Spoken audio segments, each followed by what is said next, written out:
The text came at 8:42 p.m. Short, casual, and far too ordinary to be the start of the end. Hey, I'll be at Mom's for a few days. She's not feeling great. I read it twice, thumb hovering over the keyboard. There was no heart emoji, no playful nickname, none of the usual warmth that came when Mia texted. Just words, neat, flat, rehearsed. Still I typed back. Sure. Hope she feels better. Simple. Polite. Trusting. But that night, the silence felt heavier than usual. The house echoed with it. The empty couch where she used to sit with her tea, the faint scent of her shampoo lingering in the bathroom. I tried to brush it off as paranoia, maybe the aftertaste of a bad workday. But something about the way she said, "for a few days," didn't sound right. By the second morning I woke to a knock on the door. When I opened it, a courier in a crisp blue uniform stood holding a sealed envelope. Mr. Daniel Hart. Yes. Signature, please. He left before I could ask who sent it. The envelope was thick, official-looking. My name typed neatly in bold black. When I opened it, my hands began to tremble before my mind even caught up. Petition for dissolution of marriage. Filed by Mia Hart.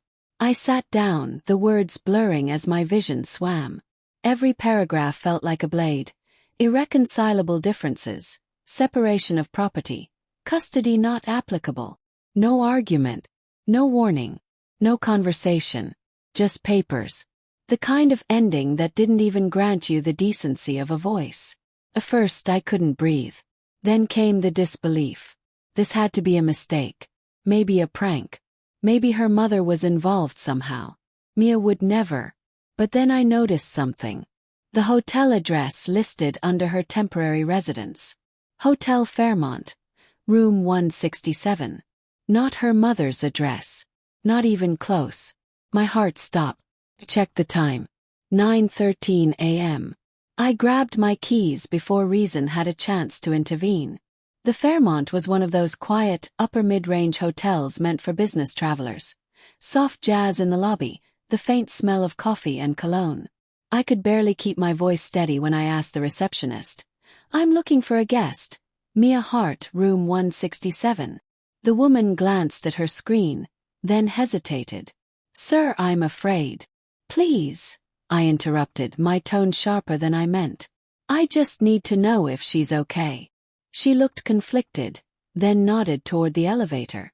"She checked in 2 days ago." That was all I needed. The elevator ride felt endless. My reflection in the mirrored wall looked like a stranger, hollow-eyed, jaw tight, clutching the divorce papers like proof of a crime. When the doors opened to the 6th floor, I could already hear laughter down the hall, a woman's voice muffled through a door. Then a man's voice. Her voice. His voice. I stopped outside room 167. For a second I thought of knocking. Of asking why. Of demanding to understand how we went from "I love you" to this. But I didn't. Instead I slid the envelope of divorce papers under the door. My reply, my goodbye, and walked away. Behind me, I heard the faint sound of her laughter stop. 10 minutes later my phone started buzzing. Once. Again and again. I pulled over near a gas station when it hit 30 missed calls. All from Mia. Then texts began pouring in, one after another, rapid and frantic. "Daniel, please pick up. It's not what you think. Oh my God, please come back. Messed up. Please just come back." My pulse pounded in my ears. I stared at her words, the sudden panic in her tone. But I didn't move. Because in those moments of silence between the buzzing phone, I saw it all. The late nights she worked overtime. The sudden need for privacy, the phone flipped face down during dinner. All the little signs I ignored because love makes you blind, and trust makes you stupid. I tossed the phone onto the passenger seat and let it ring until the battery died. That night I sat in the dark, staring at our wedding photo on the mantel. The one where her eyes had looked like sunlight, her smile like home. Now it all felt staged. A beautiful lie in a picture frame. My chest ached with something deeper than anger. The kind of hurt that doesn't shout or throw things, but eats you from the inside out. I tried to sleep, but every time I closed my eyes, I saw room 167. The next morning she showed up. The sound of the doorbell tore through the silence. I opened the door to see her standing there, hair disheveled, eyes red, wearing the same clothes from the day before. "Daniel," she whispered, voice trembling. "Please, can we talk?" I said nothing, just stepped aside. She walked in slowly, as if the house might reject her. Her hands shook when she tried to speak. "I didn't mean for it to happen this way," she said. It wasn't supposed to." "Hotel room 167, I said quietly. "That's where you were instead of your mom's." She froze. Tears filled her eyes, but guilt, not pain, lived behind them. "I thought you deserved to know before it got worse," she whispered. "But I panicked. I didn't know how to say it." "You didn't know how to say it." My voice cracked. "You had time to print divorce papers, to check into a hotel, to file a petition, but not to talk to your husband." "Daniel, Who is he?" Her silence was answer enough. I turned away, laughter breaking through my chest, the kind that isn't joy but disbelief. "You said you were at your mom's." "God, Mia. I made a mistake," she cried. "It wasn't supposed to be serious. I thought I wanted something different, but the moment you left those papers under the door, I realized that I was supposed to chase you, cut in, beg you back." She stepped closer. "No. I realized I'd already lost the only person who ever truly loved me."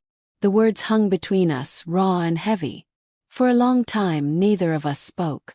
The air felt suffocating, full of all the things we'd never said, all the little cracks that had spread through our marriage long before she ever stepped into that hotel room. Maybe if we'd talked more. Maybe if we'd stopped pretending everything was fine. Maybe then. But maybes don't fix endings. I walked to the door and opened it. She hesitated, tears streaking her face. "Daniel, please. Can't we try to fix this?" I shook my head slowly. "You already did. You fixed it the moment you filed the papers."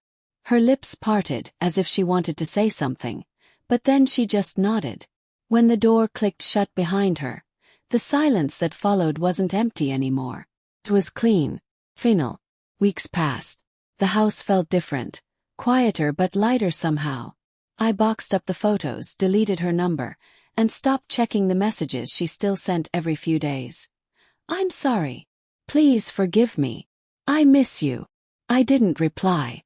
Because sometimes forgiveness isn't about letting someone back in. It's about letting yourself finally walk out. And for the first time in months, I slept without seeing room 167. Still, every now and then I remember that night, the text, the silence, the 30 missed calls. And I remind myself, the real betrayal wasn't the hotel or the affair. It was the moment she looked me in the eye every day, knowing she was already gone.